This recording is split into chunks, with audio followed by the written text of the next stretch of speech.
नमस्कार। सबसे बड़ा सवाल देख रहे हैं आप, मैं हूं आपके साथ पूजा। संसद की सुरक्षा में हुई चूक एक बड़ी साजिश का हिस्सा है। जिस तरह से आरोपियों ने आक्रामकता दिखाई है, उससे ये साफ है कि उनका ब्रेन वॉश किया गया है। भले आरोपी बेरोजगारी, किसानों की समस्या और मणिपुर के हालत की बात कर रहे हो, लेकिन मामला काफी गंभीर है। सबसे बड़ी बात यह है कि इस कांड में शामिल आरोपियों का जो कनेक्शन निकल रहा है वो सवालों के घेरे में है। कोई कांग्रेस से जुड़ा है, कोई राहुल गांधी का फैन है, कोई कांग्रेस के लिए वोट मांग रहा है, तो किसी का बंगाल कनेक्शन सामने आ रहा है। पर बात विपक्ष की करें तो विपक्ष इस मामले पर काफी हो हल्ला काट रहा है। संसद को चलने नहीं दिया जा रहा, तो वहीं एक से बढ़कर एक बयानबाजी भी हो रही है। ललन सिंह ने तो संसद कांड पर बड़ा बयान देते हुए कह दिया कि अगर आरोपी मुस्लिम होते तो बीजेपी तूफान ला देती, देश में उन्माद फैला देती। पर जो आरोपी है उसका विपक्ष से क्या कनेक्शन है, बताएंगे आपको। चर्चा के लिए मेरे साथ स्टूडियो में मौजूद हैं कैपिटल टीवी के editor in chief doctor Manish Kumar. Doctor साहब, बहुत बहुत स्वागत है आपका। धन्यवाद। संसद में हुई सुरक्षा को लेकर विपक्ष इतना क्यों चिल्ला रहा है? क्या कोई कनेक्शन है इनका? देखिए, इनका साफ साफ कनेक्शन अब दिख रहा है। ये सब के सब माओवादी संगठनों से जुड़े हुए लोग हैं। अब इसमें कोई शक रहा है क्या? कल दिल्ली पुलिस ने कोर्ट में जो कहा, उससे बहुत लोगों की हालत खराब हो रही होगी। और ये ललन सिंह, ये लोग उल्टे पुल्टे पत्रकारों को फॉलो करते हैं,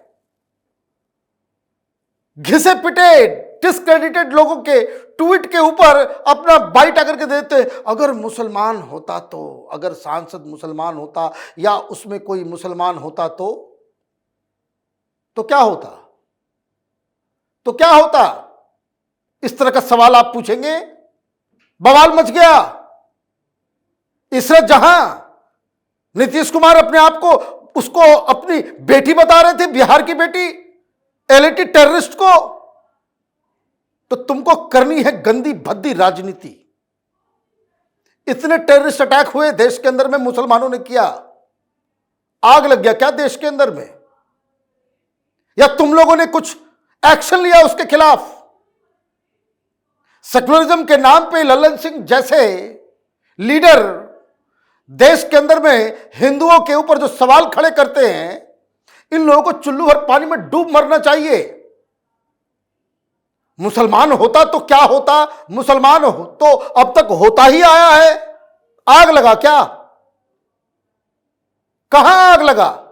अयोध्या मंदिर के ऊपर भी आतंकी हमला हुआ, उसमें भी मुसलमान निकला। आग लग गया देश के अंदर? नहीं। आग कब लगा?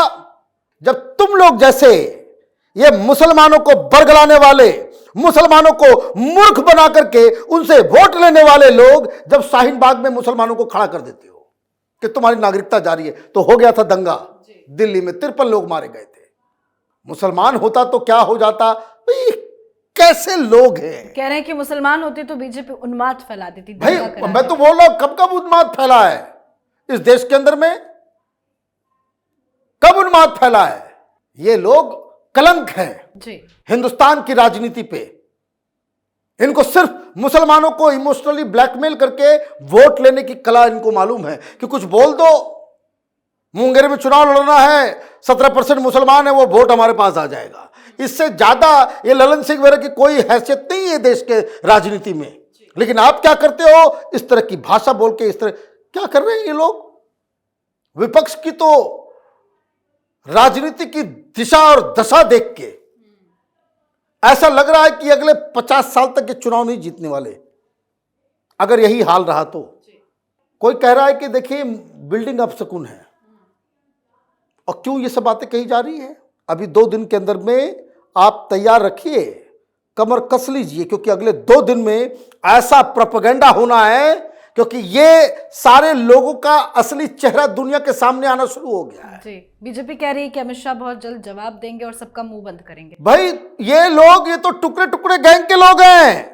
कैपिटल टीवी पे हम लोगों ने पहले ही दिन कहा था कि जिस हिसाब से इन लोगों को ट्रेन किया गया है, जिस तरह से इनकी बॉडी लैंग्वेज है, जिस तरह से ये कूद रहे हैं, ये तो सिर्फ माओइस्ट ही कर सकते हैं। बिल्कुल। ये इस तरह की ट्रेनिंग, अब मैं आपको बताऊं, 4 साल से ये गायब है। ये ललित झा कलकत्ता तो पहुंचा, जी 4 साल पहले कलकत्ता छोड़ा है, कहां गायब था? ये लखनऊ का लड़का 1.5 साल पहले घर छोड़ा है, डायरी लिख करके गया कि कुछ बड़ा करना है। क्या बड़ा कर रहे थे भाई? बीच बीच में ये लोग घर से गायब हो जाते हैं। वो लड़की नीलम 6 महीने से गायब थी, उसकी मां कह रही कि 6 महीने पहले वो गई हिसार, उसके बाद पता नहीं कहां चली गई। नजर आई है कांग्रेस के लिए वोट मांगते हुए। तो इसका मतलब है कि तो जंगल में जाकर के माओइस्ट के साथ इन लोगों की ट्रेनिंग हुई है, और इसलिए इन लोगों को छटपटाहट है। कांग्रेस पार्टी इसलिए छटपटा रही है और तमाम अपने चट्टो बट्टों को मैदान में उतार दिया है कि मुसलमान का मसला उठाओ। बोलो अगर मुसलमान होते तो क्या होते? अरे भाई हिंदू है तो हिंदू है, अगर उसने हिंदू होकर के ये काम किया है तो पहले तो उसको ही फांसी पे लटकाओ। इन लोगों को सबसे कड़ी से कड़ी सजा मिलनी चाहिए, ताकि बाकी हिंदुओं को भी समझ में आए कि ये माओवादियों के चक्कर में, ये सेकुलर लोगों के चक्कर में फंसोगे, जिंदगी ऐसे ही बर्बाद होगी।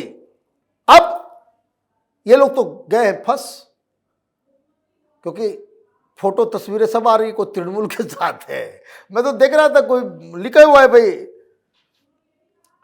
रवीश कुमार को फॉलो कर रहा है, रवीश कुमार को जो है वो फॉरवर्ड कर रहा है, फोटो लगाए हुए, ऐसे कोई महापुरुष पैदा हो गया है। फ्रॉड लोगों का कि दुनिया अलग है भाई। कह रहा भाई कन्हैया जैसा बनना है, तो कन्हैया बनोगे तो यही तो करोगे, भारत तेरे टुकड़े होंगे इंशाल्लाह इंशाल्लाह। हमें चाहिए आजादी। अब आजादी आजादी जो नारे लगाएगा, अगर उसको मालूम नहीं है कि इसका मतलब क्या है, तो वो तो कन्हैया बनेगा ही ना, कन्हैया बनेगा ही नहीं। सब तो प्यादे हैं, ये सब कोई लीडर थोड़ी है, कोई सोच थोड़ी है, प्यादे हैं। फुटबॉल की तरह सीपीआई में जाकर के आजादी आजादी किया, ज्यादा पढ़ने लग गया, उसको फुटबॉल की तरह एक किक मारा, चलो भाई कांग्रेस में जाओ। लेकिन अब तक जो कार्रवाई पुलिस की तरफ से हुई है, इतने लोगों को गिरफ्तार कर लिया गया है, इस पे क्यों नहीं कोई विपक्ष कुछ बोल रहा है कि एक्शन हो रहा है? देखिए ये लोग चाह रहे हैं कि अधकचरा बयान दे दिया जाए। अमित शाह का बयान चाहिए, अमित शाह का बयान चाहिए, प्रधानमंत्री बोले इस्तीफा दे दे। भाई पहले भी सरकार थी जी, है, तो मुंबई पे हमला हुआ तो सरकार की तरफ से, पार्टी की तरफ से क्या बयान आता था? आरएसएस की साजिश है, इन्वेस्टिगेशन हुआ नहीं, और आपने आकर के पहले कह दिया। ये ठीक उसी तरह के यही लोग थे ना मुंबई में, सुशांत सिंह राजपूत की हत्या होती है, आकर के पहले अभी पोस्टमार्टम तक नहीं हुआ, बाहर आकर के कह देंगे कि भाई ये तो सुसाइड का केस है। भाई इतना प्रीमेच्योर होकर के उल्टी नहीं करना है किसी को। रिस्पॉन्सिबल सरकार किसी सीरियस मसले के ऊपर वो बात करेगी कब? जब इन्वेस्टिगेशन पूरा होगा। कल आप कहते कि नहीं भाई ये लड़के थे, यहां थे वहां थे, कोई आपको जानकारी नहीं है। अभी तो इनको मालूम चल रहा है, बंगाल माओइस्ट, पीयूसीएल, तो पता नहीं कौन कौन लोग, सफेद पोस्ट जो है भी सामने आएंगे। तो गृह मंत्री को तो बयान तभी देना चाहिए कि जब कंक्रीट इन्वेस्टिगेशन जो है लॉजिकल कंक्लूजन पे पहुंच जाए, या फिर कुछ बताने के लायक हो कि इन लोगों के पीछे कौन लोगों ने साजिश रची। पन्नू ऐसे नहीं 10 लाख रुपए दे रहा है इन लोगों को। भाई 10 लाख रुपए पन्नू ने घोषणा की, भाई क्यों 6 दिन पहले वो कहता है कि भाई पार्लियामेंट पे अटैक होगा, और अटैक हो जाता है, फिर कहता है भाई 10 लाख रुपए इनाम में हम देंगे सबको। तो क्या ये लोग जो गए हैं वो 10 लाख रुपए के लिए गए हैं ना? ये ललित झा, ये जो पकड़ा गया है मास्टरमाइंड बता रहे हैं उसको, ये मास्टरमाइंड नहीं है कोई, वो भी प्यादा है। वो 10 लाख पन्नू के 10 लाख के लिए थोड़ी कर रहा है। It is not that simple. इस देश को खतरा इन माओवादियों से है, इस तरह के घटिया विपक्ष से है। इस देश को खतरा जो अल्ट्रा लेफ्ट, ये टुकड़े टुकड़े गैंग, इन लोगों से ज्यादा खतरा है।